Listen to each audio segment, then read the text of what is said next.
গাজায় আবারও পূর্ণমাত্রা যুদ্ধের আশঙ্কা তৈরি হয়েছে। ফিলিস্তিনের স্বাধীনতা কর্মী সংগঠন হামাসকে 60 দিনের মধ্যে নিরস্ত্রীকরণে যে আলটিমেটাম ইসরায়েল দিয়েছে তা সরাসরি প্রত্যাখ্যান করেছে হামাস নেতৃত্ব। যুদ্ধবিরতির মধ্যে পাল্টাপাল্টি কঠোর অবস্থান পরিস্থিতিকে কোথায় নিয়ে যাবে তা নিয়ে উদ্বেগ বাড়ছে আন্তর্জাতিক মহলে। বিস্তারিত জাকিয়া জামান আনিকার ডেস্ক রিপোর্টে। This is what is left of Gaza. Gaza যুদ্ধবিরতির দ্বিতীয় ধাপ চললেও উত্তেজনা এখনো কমেনি। ইসরায়েলি মন্ত্রিপরিষদের সচিব ইয়োসি ফুকোস জেরুজালেমে এক সম্মেলনে বলেন, 60 দিনের মধ্যে হামাস নিরস্ত্রীকরণে রাজি না হলে গাজায় আবারও সামরিক অভিযান শুরু হতে পারে। তিনি জানান, সময়সীমা দেওয়ার প্রস্তাব এসেছে যুক্তরাষ্ট্র প্রশাসনের পক্ষ থেকে। ইঙ্গিত দিয়েছেন 19 ফেব্রুয়ারি ডোনাল্ড ট্রাম্প ঘোষিত বোর্ড অফ পিস বৈঠকের দিন থেকে সময় গণনা শুরু হতে পারে। তা কার্যকর না হলে আইডিএফ অভিযান সম্পন্ন করবে বলেও সতর্ক করেন তিনি।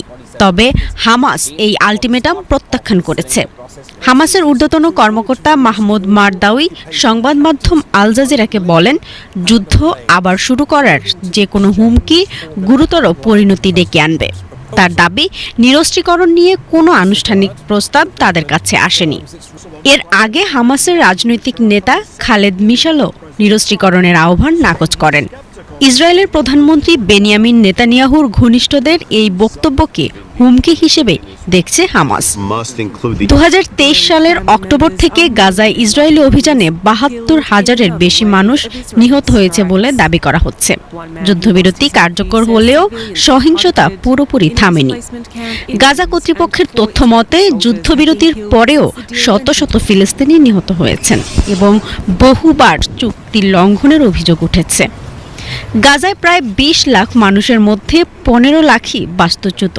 খাদ্য, ঔষধ আর ত্রাণ প্রবেশের সীমাবদ্ধতার কারণে মানবিক সংকটও আরও গভীর হচ্ছে।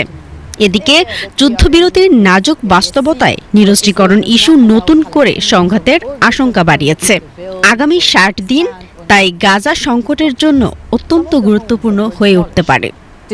কূটনৈতিক উদ্যোগ সফল হবে নাকি আবারও শুরু হবে পূর্ণমাত্রার সংঘাত, সেই প্রশ্নের উত্তর জানা এখন সময়ের অপেক্ষা।